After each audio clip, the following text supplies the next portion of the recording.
I remember when. This is the name of the show. All right, so my name is John Esposito, ladies and gentlemen, and I remember when.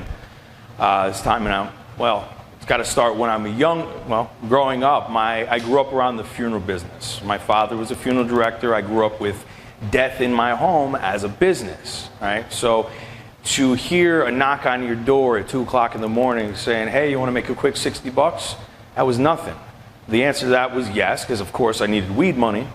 And so I got from my father, okay, put on a suit and meet me downstairs. So we put on a suit, meet him downstairs, and what I'm doing is in the middle of the night, in the summer, during a heat wave, humid as hell, I'm going to make a house removal, taking a dead body out of the house, out of someone's home. Now, if you know me, and now you're going to, I haven't worn underwear since 1998.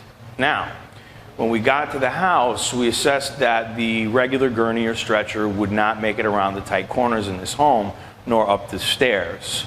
So we had to get something called a soft stretcher, which you end up putting on the ground. Long story short, when we got to this older woman who was in her 90s, very, obviously elder and died of natural causes and rather thin. But at the same time, I still had to lower her down onto the floor. So my father said I grab the feet, he grabs the torso. On 3, we lift and lower her down into the soft stretcher or body bag. 1, 2, 3, we start lifting, we lift her up and start lowering into the bag. As I get to a crouch position, my pants stop, but my body continues. At which point, my pants then split from the back of my zipper all the way back up to my belt. And one at a time, both of my balls bloop, bloop, fall out over this poor dead woman's feet. Probably the last piece of dick she's ever gonna get.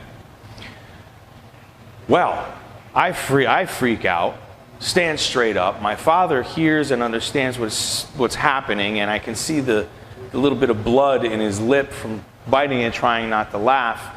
When I realized that I now have to bend back over, and mind you, in front of several of her family members, I did leave that out, one of which was the granddaughter, and I then realized I have to bend back down and buckle her in. So I kind of shimmy things down as best as I can, get her zipped up. Long story short, I start backing out, one hand trying to keep one hand on the bag, one hand trying to keep the jacket down around the rip, and I feel a tug on my jacket pocket.